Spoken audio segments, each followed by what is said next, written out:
بسم اللہ الرحمن الرحیم۔ السلام علیکم دوستو، میں جلدی کام سے گھر آیا اور اماں کو کھانے کا کہہ کر وضو کرنے چلا گیا۔ مغرب کا وقت ختم ہونے والا تھا، جیسے تیسے وضو کیا اور نماز کے لیے کھڑا ہو گیا۔ دوران نماز اپنے گیلے چہرے کو گیلے آستینوں سے صاف کر رہا تھا۔ رکوع میں جاتے خیال آیا کہ امی کی دوائی تو لانا بھول گیا، اور واپسی پر بچوں کے فیس ATM سے نکالنے تھے، وہ بھی بھول گیا۔ اور جب سجدے میں گیا تو گھریلو ذمہ داریاں ایک ایک کر کے یاد آنے لگی۔ تھکاوٹ کی وجہ سے نماز میں نیند کے جھٹکے آنے لگے۔ پھر کیا ہوا، سجدے میں جاتے ہی نیند آ گئی۔ نیند میں عجیب منظر دیکھا، لوگ ادھر ادھر بھاگ رہے تھے، کچھ لوگ کاغذ تقسیم کر رہے تھے، اور مجھے بھی ایک کاغذ تھما دیا جس پر میرا نام لکھا تھا، اور مجھے بتایا گیا یہ تمہارا اعمال نامہ ہے، جا کر وہاں جمع کرا دو جہاں باقی سب لوگ جمع کروا رہے ہیں۔ میں وہاں پر گیا اور اپنا اعمال نامہ جمع کروا کر واپس آ کر لین میں کھڑا ہو گیا۔ اپنا نام پکارنے کے انتظار میں کھڑا تھا، اور کچھ دیر کے بعد نام پکارنے لگے، فلاں بن فلاں جنت، فلاں بن فلاں جنت، اسی طرح۔ اور جب میری باری آئی، میرا نام پکارا گیا تو میرے پاؤں کے نیچے سے زمین نکل گئی۔ یا رب، اب کیا ہوگا؟ اور ساتھ ہی فیصلہ سنا دیا گیا، جہنم۔ مجھے اپنے کانوں پر یقین نہیں آ رہا تھا۔ دو قد آور لوگ آئے اور مجھے گھسیٹنے لگے۔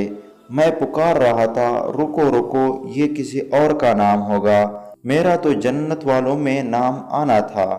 اور انہوں نے مجھے غصے سے خاموش کروا دیا اور کہنے لگے، ہمارے ہاں غلطی کا امکان ہے ہی نہیں۔ اور مجھے جہنم کی طرف گھسیٹا جا رہا تھا، اور میں مدد کی بھیک مانگ رہا تھا۔ نہ میں جھوٹ بولتا تھا، نہ میں دھوکہ دیتا تھا، اور نہ میں شراب پیتا، نہ زنا کرتا تھا۔ پھر جہنم کیوں؟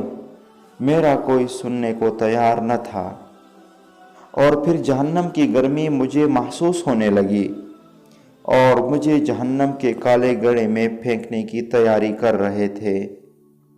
مجھے اچانک اپنی نماز کا خیال آیا۔ نماز، اے نماز، کہاں ہو تم؟ نماز بھی خاموش۔ جہنم کے شعلے مجھ پر لپٹنے کے لیے بے چین ہو رہے تھے۔ مجھے جہنم میں دھکا دے دیا گیا۔ جیسے ہی مجھے دھکا دیا، ایک سفید پوش بزرگ نے میرا ہاتھ تھام لیا اور کھینچتے ہوئے باہر نکالا۔ میں ڈر سے کانپ رہا تھا، اور پوچھا، کون ہو تم؟ کہنے لگے، میں تمہاری نماز ہوں۔ میں غصے سے چلایا، اب آ رہے ہو؟ اگر عین وقت پر تم نہ آتے تو میں تو چلا گیا تھا جہنم میں، پہلے نہیں آ سکتے تھے۔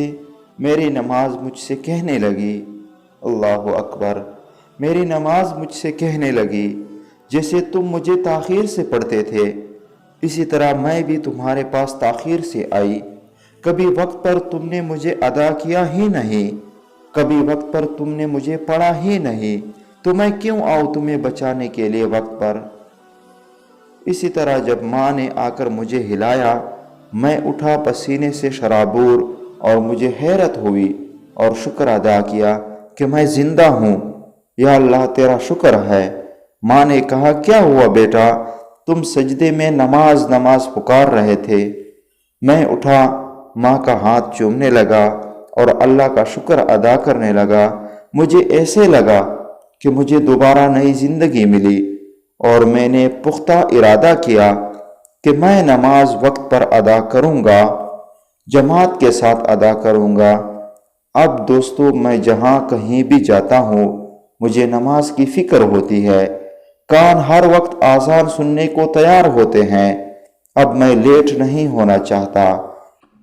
آپ سب دوستوں سے گزارش ہے کہ آپ دنیا کے کسی کونے میں کیوں نہ ہو، کتنی زیادہ مصروفیت کیوں نہ ہو، اور دنیا یہاں سے وہاں کیوں نہ کر دی جائے، نماز وقت پر ادا کرنا اور مجھے بھی دعاؤں میں یاد رکھنا۔ شکریہ، والسلام۔